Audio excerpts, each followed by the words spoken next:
2월 16일 저희들에게 주시는 하나님 말씀 에스라 4장 1절로 7절까지 말씀입니다. 사로잡혔던 자들의 자손이 이스라엘의 하나님 여호와의 성전을 건축한다 함을 유다와 베냐민의 대적이 듣고 스룹바벨과 족장들에게 나와 이르되 우리도 너희와 함께 건축하게 하라. 우리도 너희같이 너희 하나님을 찾노라.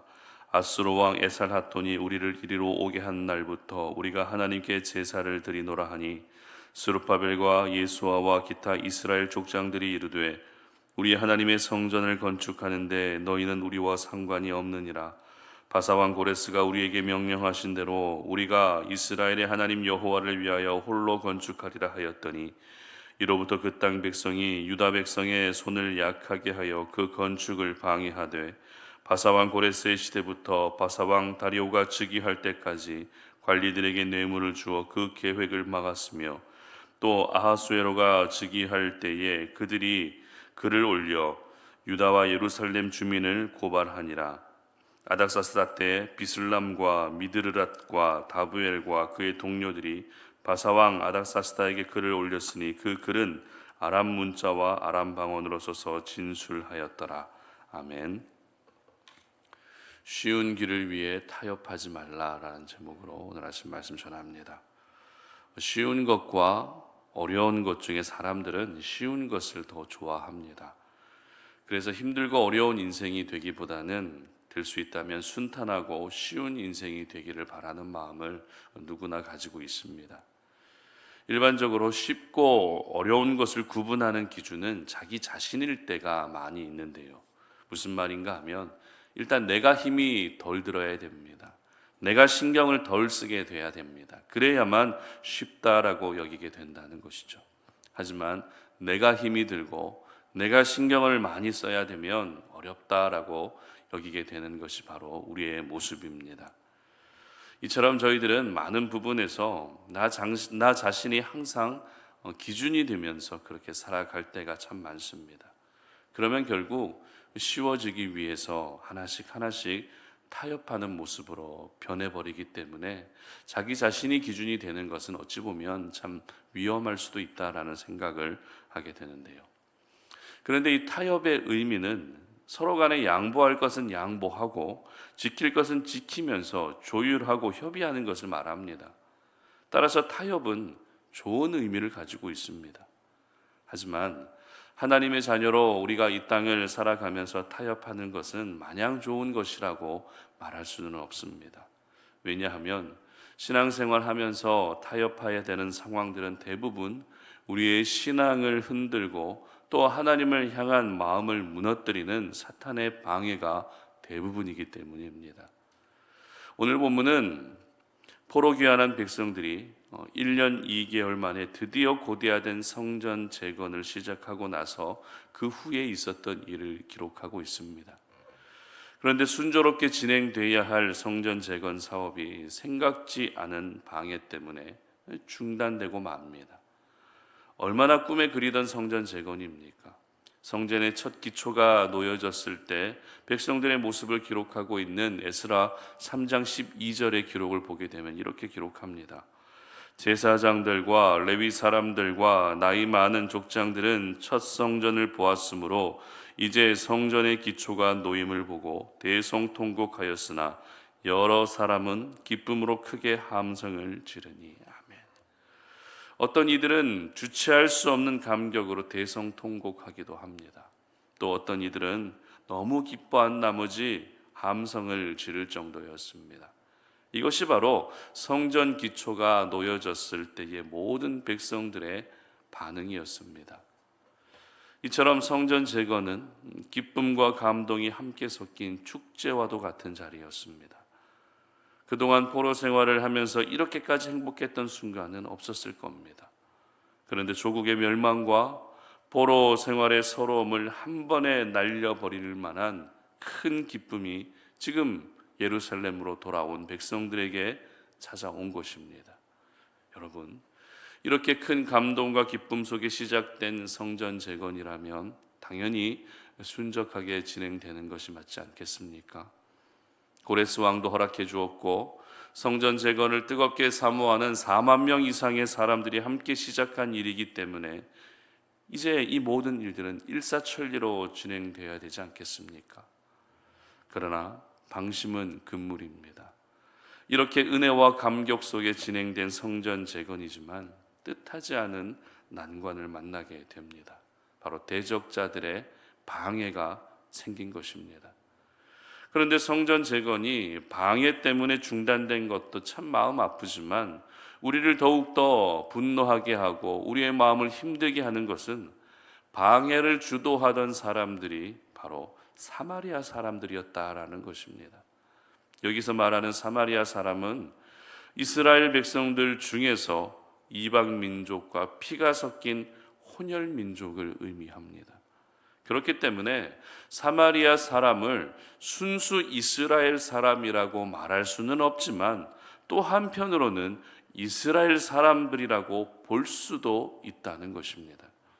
그런 사마리아 사람들이 성전 재건을 방해하는 일에 가장 앞장서고 있었던 것입니다.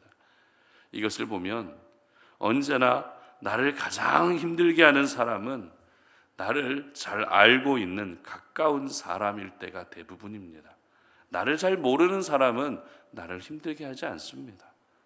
사마리아 사람들 역시 포로 귀환한 백성들과 전혀 상관없는 사람들이 아니라 그들을 너무나도 잘 알고 있었던 사람들이었던 것처럼 우리 주변에 나를 잘 알고 있는 사람이 언제나 나의 마음을 힘들게 하고 어렵게 한다라는 것입니다. 그렇다고 그들을 정죄하면 안 되겠지만 하나님의 사람은 언제나 방심은 금물이다라는 것을 먼저 기억할 수 있었으면 좋겠습니다. 자, 그렇다면 대적자들의 방해가 일어난 이유가 무엇이었는지 살펴볼 필요가 있는데요.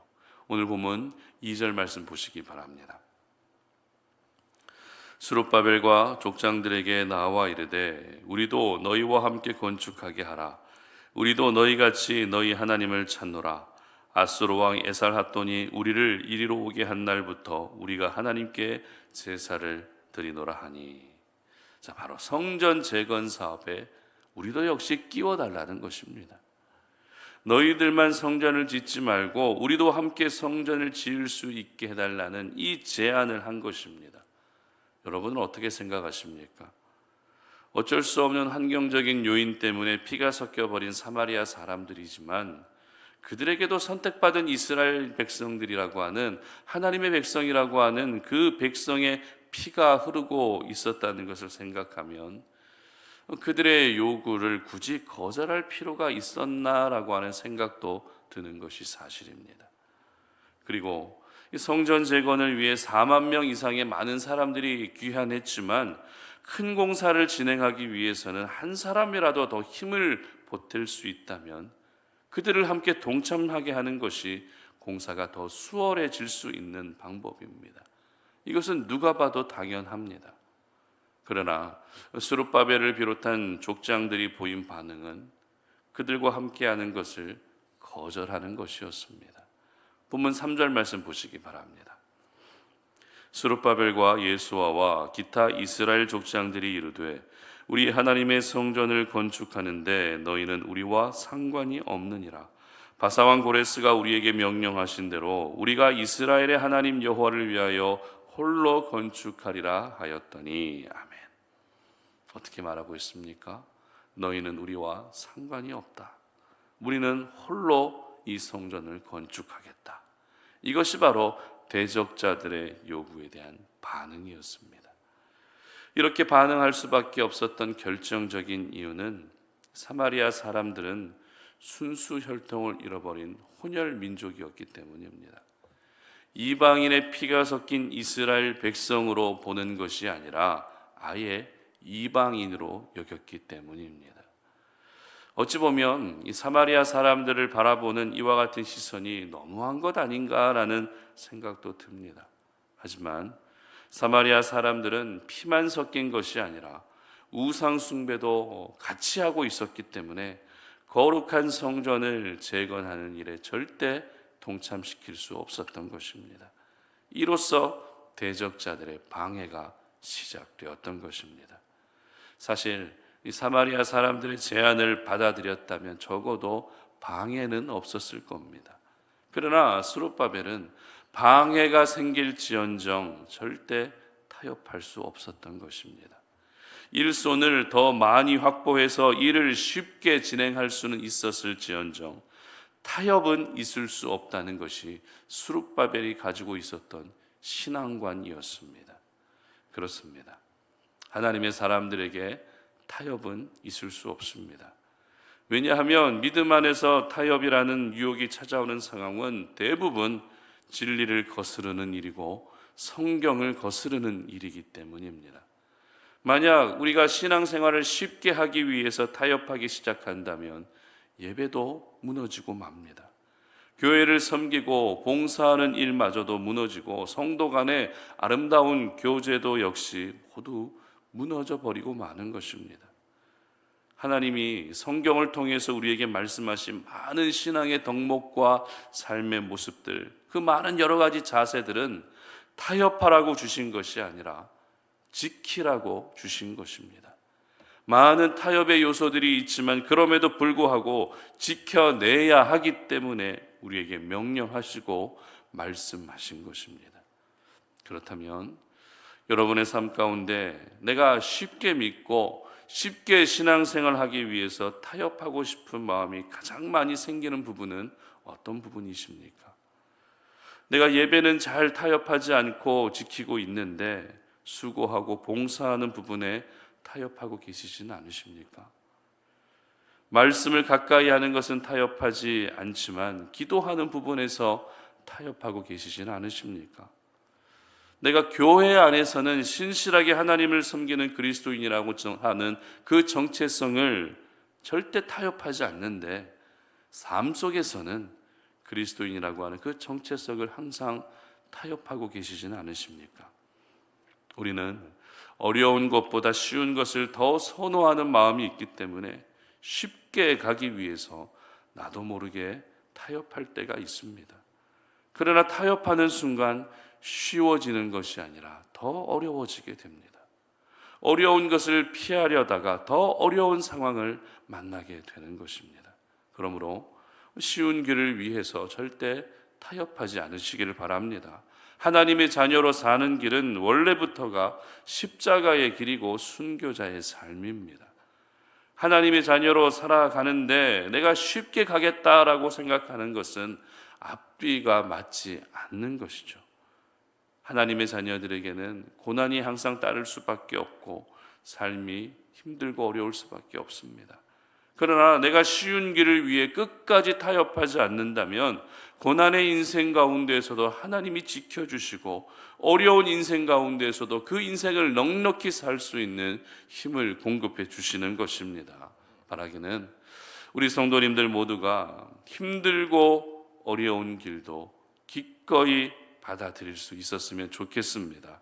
하나님은 절대 저와 여러분이 어려운 길을 홀로 가도록 내버려 두지 않으신다는 것을 믿으시기를 바랍니다. 그래서 오늘 하루가 세상의 많은 것들, 세상의 다양한 것들과 절대 타협하지 않는 그런 하루가 되시기를 주님의 이름으로 축복합니다. 함께 기도하겠습니다. 하나님 아버지, 오늘도 이 아침에 주님 앞에 나와 기도하며 하나님의 허락하신 이 하루를 시작합니다. 오늘도 우리가 살아가는 이 세상 속에는 쉽게 가기 위한 여러 가지 타협의 유혹들이 기다리고 있습니다. 굳이 어려운 길을 가야 되느냐라고 그렇게 사탄은 우리에게 속삭이며 쉬운 길을 가려고 계속해서 타협을 제시하고 있습니다. 그러나 오늘 이 시간 기도하면서 우리의 믿음을 다시 한번 지키고 결단합니다. 내가 쉬운 길을 가기 위해서 타협하는 것이 아니라 어려운 길을 가는 한이 있다 할지라도 결코 타협하지 않는 우리의 삶이 될 수 있도록 도와주시옵소서. 그래서 타협하지 않을 때 하나님이 우리를 지켜주시고 비록 어려운 길을 가더라도 우리의 손을 놓치지 아니하시고 늘 우리와 늘 함께 동행해 주시는 하나님의 함께 하시는 은혜를 경험할 수 있는 저희들 되게 하여 주시옵소서. 감사드리며 예수님의 이름으로 기도드립니다. 아멘.